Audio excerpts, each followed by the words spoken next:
अस्सलाम वालेकुम 7 क्लास। हम सबक पढ़ रहे थे अपना आइए पाकिस्तान की सैर करें।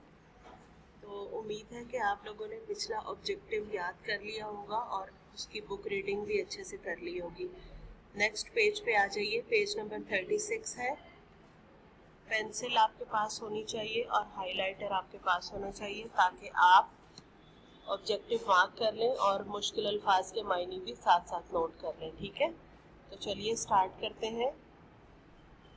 फैसलाबाद को पाकिस्तान का मैनचेस्टर कहा जाता है। ठीक है, मैनचेस्टर जो है वो इंग्लैंड का शहर है, तो क्योंकि वहाँ पर भी काफ़ी ज़्यादा इंडस्ट्री है इस वजह से, और फैसलाबाद में भी इसी तरह से जो है ये इंडस्ट्रियल एरिया है, सनती एरिया है। ठीक है, तो इस वजह से उसको भी पाकिस्तान का मैनचेस्टर कहा जाता है। तो आप हाईलाइट कर लें फैसलाबाद को और मैनचेस्टर को। यहाँ कपड़ा बनाने की सनत है। ठीक है, यानी कपड़ा जो है वो यहाँ फैसलाबाद में बनता है, उसकी इंडस्ट्री जो है वो यहाँ पे है। खेलों के सामान और आलाते जराही बनाने में सियालकोट का कोई सानी नहीं। ठीक है, यानी सियालकोट को भी हाईलाइट करें यहाँ पे और आलाते जराही को भी। आलाते जराही का मतलब है कि चीर फाड़ के औजार। ठीक है, यानी जो इस तरह के जिस तरह हॉस्पिटल्स में जो वेपन्स इस्तेमाल किए जाते हैं, ठीक है, जो आलात इस्तेमाल किए जाते हैं वो कह सकते हैं, या इस किस्म के और दूसरे आलात बनाने का जो काम है वो कहाँ पे होता है, सियालकोट में होता है। ठीक है, इसी तरह खेलों का सामान भी सियालकोट में बनता है और उस जैसा कोई उसका सानी नहीं है, यानी उस जैसा बनाने वाला कोई दूसरा नहीं है। अजीम फलसफी शायर अल्लामा मोहम्मद इकबाल इसी शहर में पैदा हुए। हाईलाइट करें अल्लामा मोहम्मद इकबाल को, कहाँ पैदा हुए वो, सियालकोट में। पूछा जा सकता है आपसे ऑब्जेक्टिव में कि अल्लामा मोहम्मद इकबाल कहाँ पैदा हुए। वजीराबाद में आला किस्म के चाकू छुरियां बनाई जाती हैं। ठीक है, यानी जो चाकू छुरियां बनाने के हवाले से जो सबसे मशहूर जगह है वो वजीराबाद में है। गुजरात की पहचान उम्दा किस्म के फर्नीचर के साथ साथ पंखा साजी की सनत भी है, यानी गुजरात में बेहतरीन किस्म का फर्नीचर बनता है और इसके साथ साथ पंखा साजी की सनत भी वहीं से वाबस्ता है, यानी पंखे बनाने की जो इंडस्ट्री है, पंखा साजी, पंखा बनाना, और ये कहाँ बनते हैं, गुजरात में। ठीक है, इनको हाईलाइट करते जाएं आप साथ साथ। गुजरावाला में बिजली से चलने वाली अशिया मसलन वॉशिंग मशीनें, पंखे, रूम कूलर और हीटर बनते हैं। ठीक है, अब गुजरावाला की स्पेशलिटी क्या है कि वहाँ से पर बिजली से चलने वाली चीजें बनती हैं, जैसे वॉशिंग मशीनें, पंखे, रूम कूलर और हीटर वगैरह। इसके अलावा चनियोट में बना हुआ फर्नीचर अपनी मिसाल आप है। चनियोट जो है उसका फर्नीचर दुनिया भर में मशहूर है और उसकी कोई मिसाल नहीं है, उस जैसा कोई और नहीं है। इसको भी आप हाईलाइट कर लें, चनियोट को और फर्नीचर को भी। पंजाब की जमीन नहायत जरखेज है। ठीक है, जरखेज कहते हैं जहाँ पे फसल बहुत अच्छी उगे। ठीक है, बहुत अच्छी पैदावार हो, जहाँ पर फसलें ज्यादा अच्छी उगे, उसको जरखेज जमीन कहा जाता है। तो पंजाब की जमीन जो है वो फसलें उगाने के एतबार से नहायत जरखेज है, यानी नहायत अच्छी जमीन है। यहाँ बेहतरीन नहरी निज़ाम मौजूद है। हाईलाइट करें नहरी निज़ाम को, यानी जो दुनिया का बेहतरीन नहरी निज़ाम है वो तो वैसे ही पाकिस्तान में है, इसके अलावा पंजाब में भी बेहतरीन नहरी निज़ाम, यानी नहरी पानी पहुँचाने का, फसलों तक पहुँचाने का जो इंतज़ाम है वो पंजाब में सबसे बेहतरीन है। ज़मीन की जरखेज़ी की वजह से यहाँ फसलें खूब उगती हैं, यानी क्योंकि ज़मीन जरखेज़ है, अच्छी पैदावार देती है, इस वजह से यहाँ पर फसलें, जो अनाज है जो वगैरह, वो सब बहुत अच्छा और खूब उगता है यहाँ पे। गंदम, कपास, गन्ना और चावल यहाँ पैदा होने वाली मशहूर फसलें हैं। हाईलाइट कर लें इनको, गंदम, कपास, गन्ना और चावल को। उसके बाद है छांगा मांगा का जंगल अपनी नौइयत के लिहाज से दुनिया में इनफरादियत रखता है। नौइयत के लिहाज से यानी एक किस्म, अपनी एक अलग किस्म के लिहाज से दुनिया में एक खास इनफरादियत रखता है या मुनफरिद है दुनिया में छांगा मांगा का जंगल जो है, क्योंकि ये हाथ से उगाया जाने वाला दुनिया का सबसे बड़ा जंगल है। इस वजह से ये 12,510 एकड़ पर फैला हुआ है। हाईलाइट करें इसको, 12,510।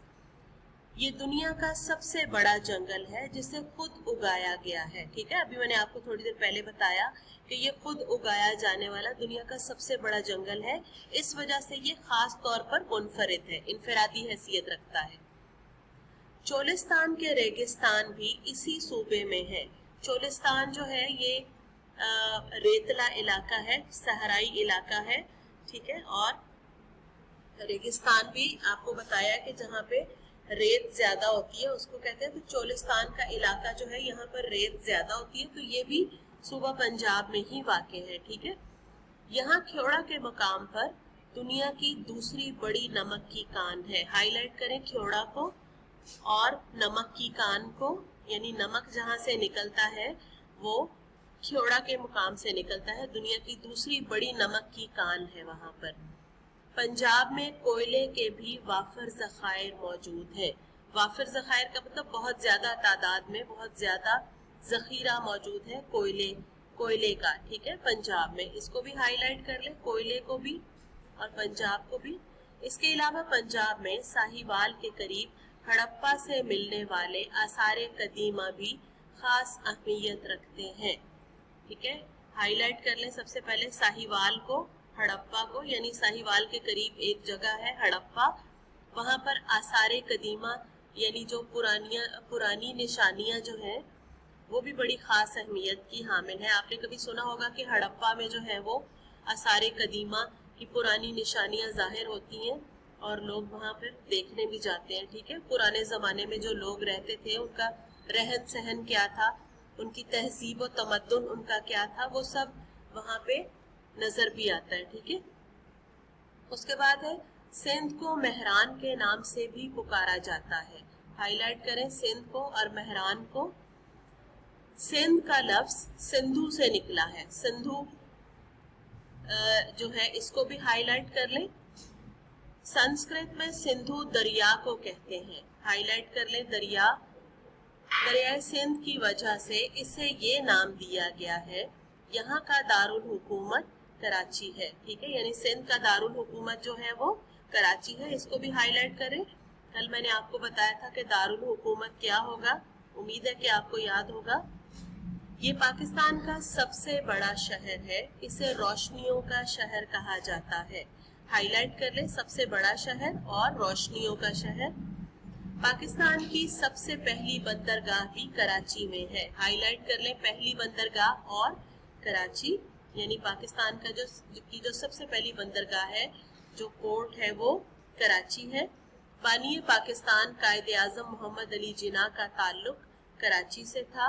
हाईलाइट कर ले, कायदे आजम मोहम्मद अली जिन्ना और कराची, यानी उनका ताल्लुक भी कराची से ही था। उनका मज़ार भी कराची में है। मज़ार को भी हाईलाइट करें। ठीक है, मज़ार आप समझते हैं ना, टॉम। ठीक है, तो वो कराची में है।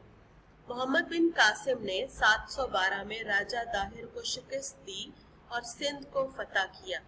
हाईलाइट करें, मोहम्मद बिन कासिम 712 और राजा दाहिर। ठीक है, राजा दाहिर को शिकस्त देकर उन्होंने सिंध को फतह किया था।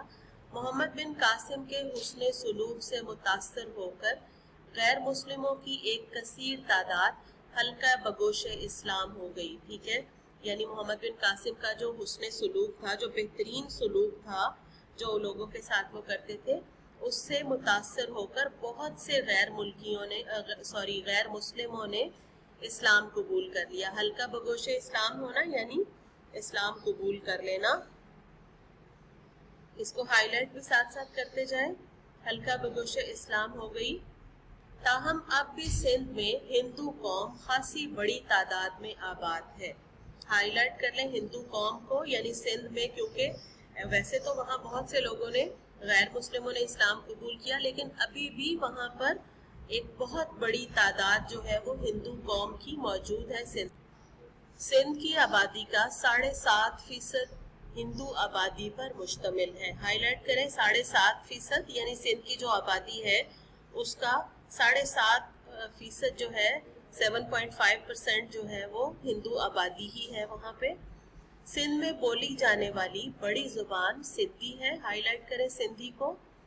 وادی سندھ کی تہذیب نہایت قدیم ہے. ٹھیک ہے, تہذیب کو ہائی لائٹ کر لیں, یعنی وہاں کے لوگوں کا جو رہن سہن تھا, جو تہذیب و تمدن تھا, ٹھیک ہے, وہ سندھ کی وادی کا جو تہذیب و تمدن ہے وہ نہایت قدیم ہے. موئنجو ڈارو سے ملنے والے آثار قدیمہ یہاں کے قدیم لوگوں کی فنی مہارت اور اعلیٰ معیار زندگی کا پتہ دیتے ہیں. ٹھیک ہے, جو موئنجو ڈارو جو ہے, جہاں سے جو آثار قدیمہ ملے, جو پرانی نشانیاں ملی, ان کے مطابق یہاں کے جو پرانے لوگ تھے وہ اپنے کام میں بڑی مہارت رکھتے تھے. ٹھیک ہے, اپنے فن میں, اپنے کسی کام میں بڑے مہارت رکھتے تھے, اور ان کی زندگی بہت اعلیٰ معیار کی تھی. اس چیز کا پتہ بتاتے ہیں, ان نشانیوں سے پتہ چلتا ہے کہ وہ لوگ جو تھے وہ بڑے اعلیٰ معیار کی, بڑے ہائی لیول کی, بہترین لیول کی زندگی بسر کیا کرتے تھے. ٹھیک ہے, تو بچوں آپ کو جو آبجیکٹیو ہائی لائٹ کروایا ہے اس کو آپ نے اچھے سے یاد کرنا ہے. اس کے علاوہ اس پورے پیج کی آپ نے ریڈنگ بھی کرنی ہے, اور کوشش کریں کہ جتنے مشکل الفاظ ہیں ان کی لکھنے کی پریکٹس بھی آپ لوگ ساتھ ساتھ کیا کریں اپنی رف کاپی کے اوپر. ٹھیک ہے, تھینک یو. آج ہم نے یہیں تک پڑھا, باقی نیکسٹ کل پڑھیں گے انشاءاللہ. Thank you.